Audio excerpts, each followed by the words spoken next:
This Week at the Farm. Hello, welcome to Elwood Farms and the podcast This Week at the Farm. I'm Molly Elwood.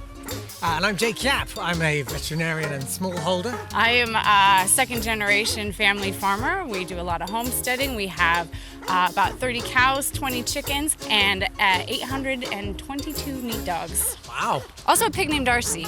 Nice. Yeah, named after my mother-in-law. Okay, I'm not going there. Coming up in the podcast today, then, when to put dog on your face. Landon's a bit of a butterfingers, and a bit about regenerative agriculture plus your letters. So glad to have you here with us. Where are we right now?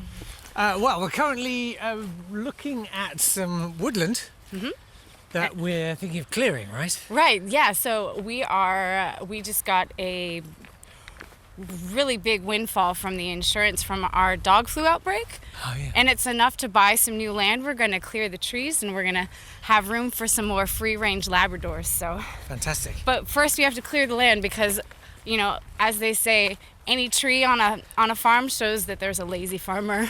Good point. Yeah. Welcome along. It's been a heck of a week. I've been struck down with something. I did have a concern. I think it was dog flu. Well, that was my concern, was that it could be bird flu because there have been some outbreaks in dog farms in the last few months, haven't there? Yeah, there have. We were able to take care of it. We did a ventilation shutdown on our picnic breeds, and everything was, I mean, it's fine. It's a sad day. I mean, it's a very sad day because it's not even a loss of profits, is it? Because you actually get the money back from the government. Right. Well, it's just a loss. It's a lot of work. It's just a lot of hassle. I was really tired. Like, my arm was really sore afterwards. Yeah. From doing all the hauling and stuff. Yeah. But let's talk a bit about regenerative agriculture, which is, I feel like, a good subject to tie into. Yes. What are your thoughts on it? Well, I think on a local level, it's a fantastic thing. A lot of people are increasingly trying to eat local. Right. And so that's a really good thing. If they're just thinking locally, it's great, I think. I think local does everything. Yeah, if it's local, it has to be good. Yeah. So, for example, on a local level, regenerative farming's great. You know, the farm dogs replenish the soil. I don't think I need to go into how that works. Right. And the soil health is improved. Right, yeah.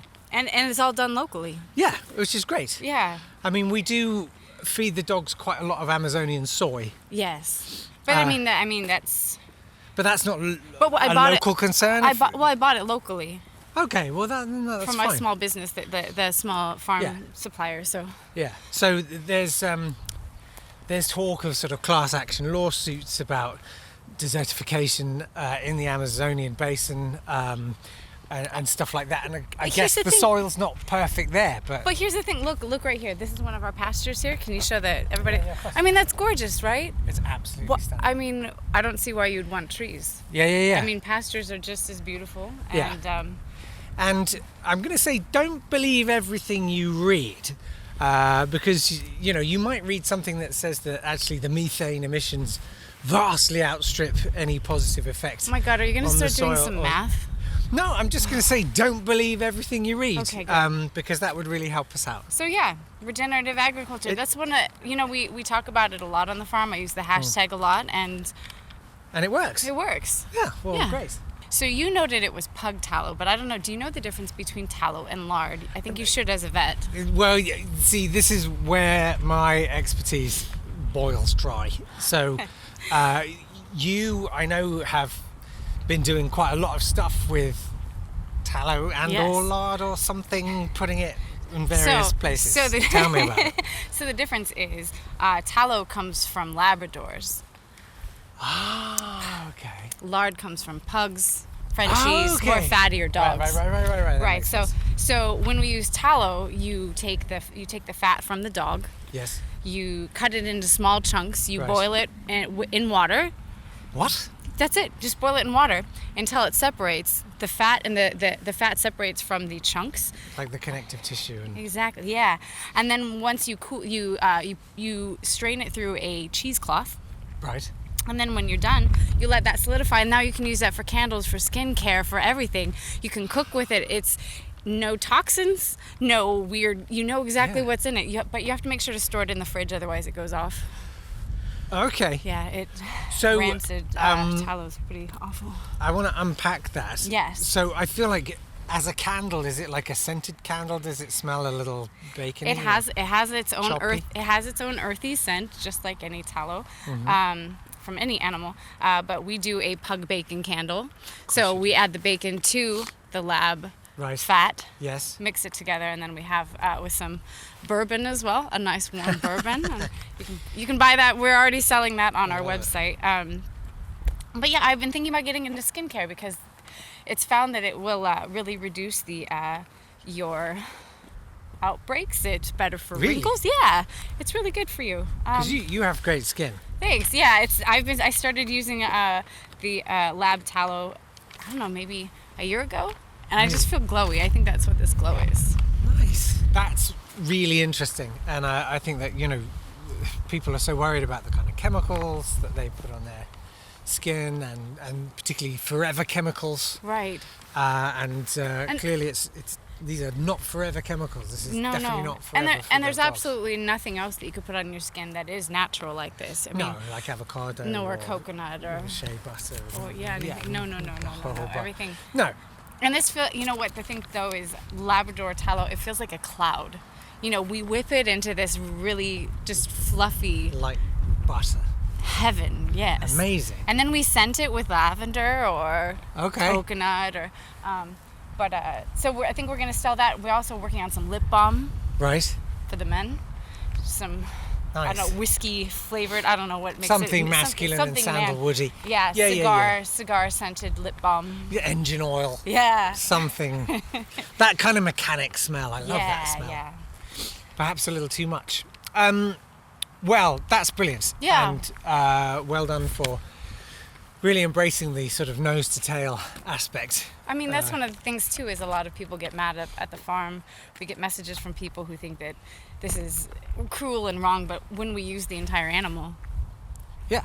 What's wrong with that? That means we honor it. Yeah. And actually, I kind of want to just unpack that kind of nose to tail idea and ask you, is there anything specific that you do with the noses or the tails? We get a lot of people who think that we use the noses in like joystick buttons. Oh yeah, I can see that on a PlayStation. Yeah. We feed them to the cats. Like little treats, like pig's ears, or we dry them. Dog noses. Yeah, that makes sense. But we call them buttons. Buttons. Love it. Like button noses. Get it? We always traditionally we use dogs' tails as dusters. That's really good. They're really great for that. Oh yeah, but we generally our dogs though, we dock them so soon. Right. On our farm, so it's that way they're real tiny. Maybe you could do like the smallest knickknacks, ornamental thimbles. Let's see. Oh, so Landon. Yeah. So, what's been happening with poor Landon? I actually haven't heard from him very much. No, I think he can't hold a phone right now. So I kind of been keeping this from you because I was embarrassed, and I think that he recently became embarrassed. So he'd been on that all butter, all meat diet for the last 8 months. Sure. The caveman diet. Yeah, caveman diet. Yeah. He was doing it to try and lose weight, and he was feeling really energetic, but in the last few weeks he started developing these weird yellow nodules on his hands, and we realized it was basically like butter. What's this called? It's I can't remember what this is. Yeah. Xanthelasma. It was, his cholesterol was so high, it was coming out of his own skin. Yes. Now this is normally around the eyes, isn't it? That it comes out. It is, yes, except for this. So he was really lucky. I'm really lucky that it wasn't coming out of his eyes, because I don't want to see that. But in a way, is he not just self-tallowing? I mean, I'm guessing his skin must be incredible. In between the nodules, it is baby smooth. Right. Yeah. So So literally, and this is literally a condition. yeah, and I think I'll share a picture of it. Just I want people to see that it's not all bad. I mean, Yeah. it's reversible. Yeah. With time and some And I'm guessing treatments. with fat, but I mean, he's lost weight, right? He says he has more energy than he's ever had before. Oh, amazing. I do worry again. Those cholesterol numbers were wild. The thing with this situation is that I think that it's all about your mental attitude, isn't it? Because on one hand, a very slippery hand, it's debilitating and quite frightening. Mm-hmm. On the other hand, you just grab the toast from the toaster, just wipe your hand across it, and it's butters. It does save a lot of time, but he leaves handprints all over the house. Wow. It's just, and I don't, it's kind of a bit havoc on our love life. I mean, I don't particularly want to go there, and I don't think we should go there. No. God, I'm just like, don't touch my hair. Don't touch my hair. I just washed it. For some gentlemen, self-buttering hands might be something I don't know. But I would remind you that you're the one who went there. Yep. The postman's been amazing. The first one I have is, Dear Elwood, I saw this advert and got really excited. Ooh, I have it right here. First show the advert. Uh-huh. We can show it on the screen. I realize that's silly. If you're not watching this on YouTube, then it's this brand of sausages, the vegan sausages, I believe, above a picture of a chihuahua. Yeah. So, Julie asks, Dear Elwood, I saw this advert and got really excited because I had hoped that Chihuahua sausages were becoming more mainstream. I was disappointed to learn the advert had nothing to do with dogs at all and is in fact for vegan sausages, which made me think, what are the best dogs for sausages? Please say dachshund. And what do you feed your dogs? Do you feed other dogs to your dogs? That's a great fleet of questions, and thanks very much, Julie. Don't forget, it's podcast@elwooddogmeat.com. I feel like we should conflate this email with Jane's, which was along similar lines. Oh, yes. It says, I would like to know if sausage dogs taste like sausages. Also, what is the best dog for making hot dogs? Yeah. Thanks, Jane. Well, so... We're really just talking sausages, I think. Sausages, yeah, basically. So, actually, we make our sausage from 3 different dogs. Dachshund is the main one, but we also do pug and lab. But we do all natural casings from the dachshund. Right. So that's one of the things that gives it a really good snap. See, now that I see the sense of that, but to me that's kind of too fiddly. I don't make sausage all that often, if I'm honest, because the whole kind of rinsing out the intestines and everything to make the casings. It's a whole afternoon. It really is. It's a project. And so if I am going to do it, I'm going to go big. So I'll actually use St. Bernard casings or Great Dane, Rottweiler if I must. And I'll do it more like a kind of salami thing, but just simply because you're getting more pounds to the square inch. Do you cut them into patties then when you're done? Or how do you serve these? I'll dry cure them. And use it more as a kind of charcuterie thing.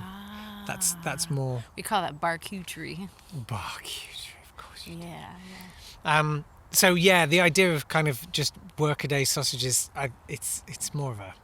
To me, it's more of a commercial thing. I can see why you do it. Yeah, we do it a lot. We sell them at the farmers market, and we have seasonal ones. Right now, we have an apple cheddar, which is really delicious. That sounds amazing. And then in the summer, we do more hot links, something spicier. Oh, okay. Yeah. But so it's true. The sort of, there are all those sort of laws of food. They say, what grows together goes together.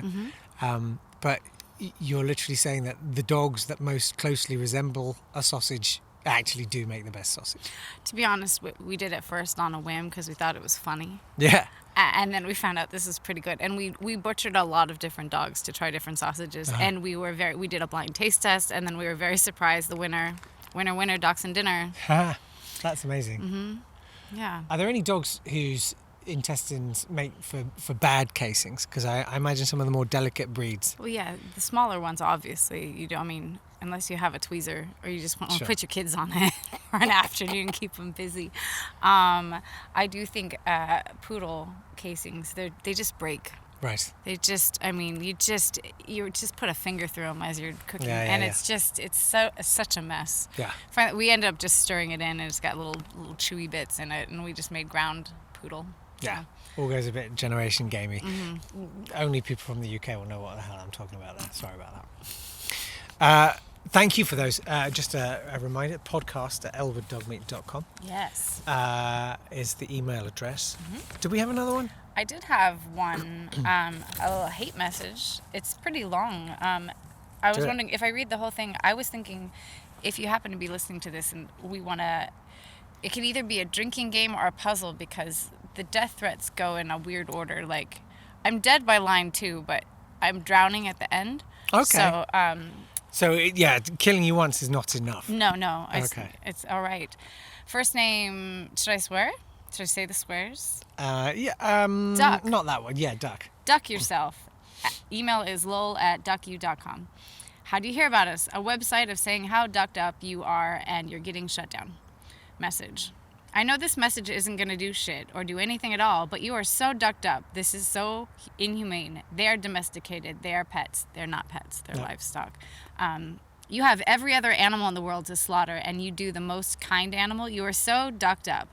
It's so nice, just to pause it there. I like this idea that we have every other animal in the world to slaughter. Koalas. Yeah, that's not a fun a dolphin. That's fun. I like that. Maybe we should broaden. Also, our the horizons. idea that kind animals are Yeah. No, some of them are, but those are the ones that we know.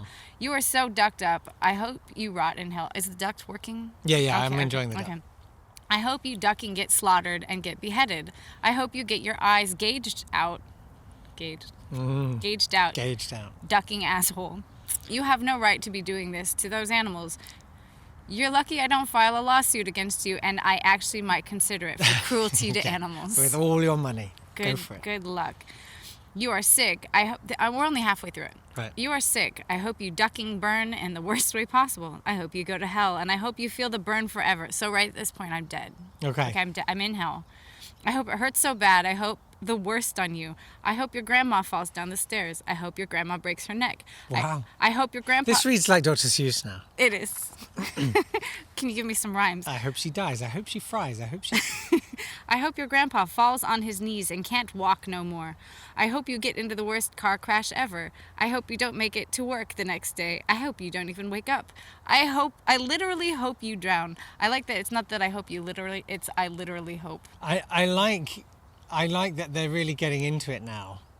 And sort of gotten trying to into her think of as stride. many ways to die as possible. And I like it's my grandparents. It's too. kind of like, I hope you accidentally fall with a metal chopstick in your mouth, landing by a plug socket. Like, it's go on. I literally hope that you drown. I hope that you get hit by a car, which is great because I was. Wow, they really are going through all of them. I was in a car crash, but now I'm hit by a car. I hope everything. Like, I hope that someone robs everything you have. Really, I hope the devil takes your soul.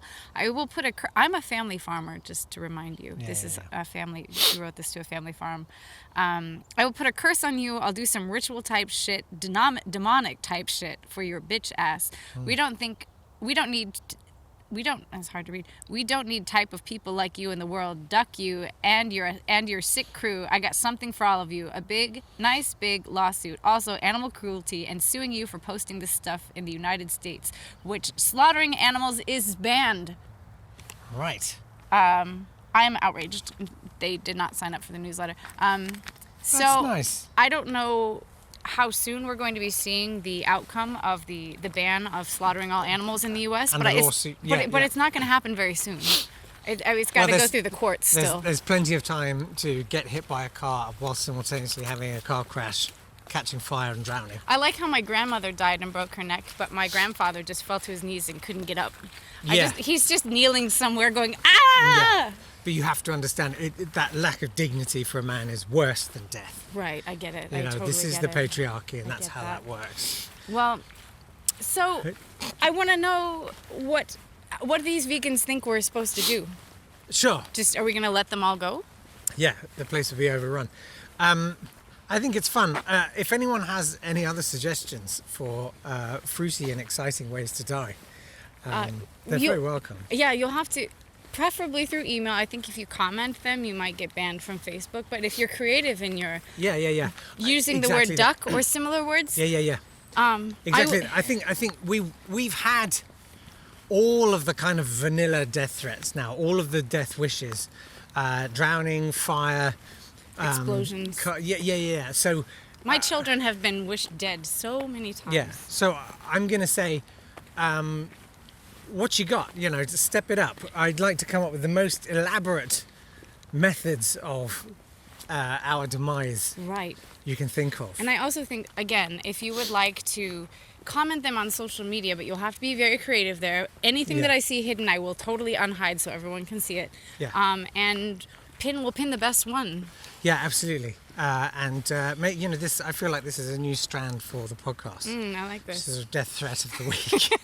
So, yeah, Well, I want it to be really like. I want it to be like, Liberace's piano is wired for explosives on the high C, or you know what I Right. mean. Like go all in. If it's happening, I want it to be an absolute thrill ride. I want to know how many people are worried about doing push-ups and having their arms just snap away from their torso, and their torso falls to the ground, but their arms are left standing. Do you have that worry? I have that worry. That's why I don't do push-ups Really? since I was a kid. That's a It's really weird. interesting idea. It's very specific. Yeah. Would your arms just be frozen in point, or would they sort of run around?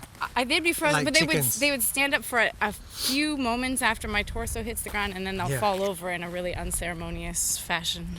That's fantastic. Mm-hmm. I don't think I want to ask you what you think about squats. Oh God! Anyway, Amazing. good way to end. I think. Yeah. This week's. I think we'd episode. also like to hear from you if you've got any kind of exercise-based phobic anxiety. You know what's great is you don't even have to do exercise. You can.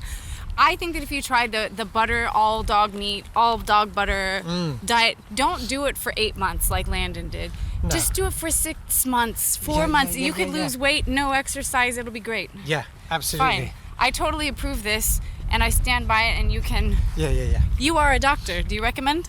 How could I not? Right, okay. How could I not?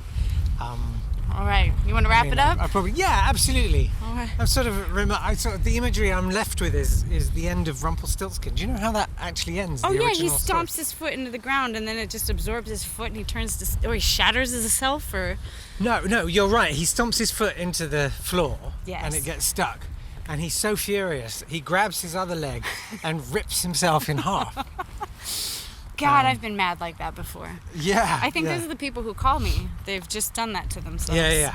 Well, keep the colourful death threats coming. Really Thank you appreciate very it. much. Also, if you want to come find us, Yeah. you don't have to threaten. We're No. open for visits. But if you do come unannounced, I do have a ring of dogs around my farm. Yeah, absolutely. Yeah, I mean, you are going.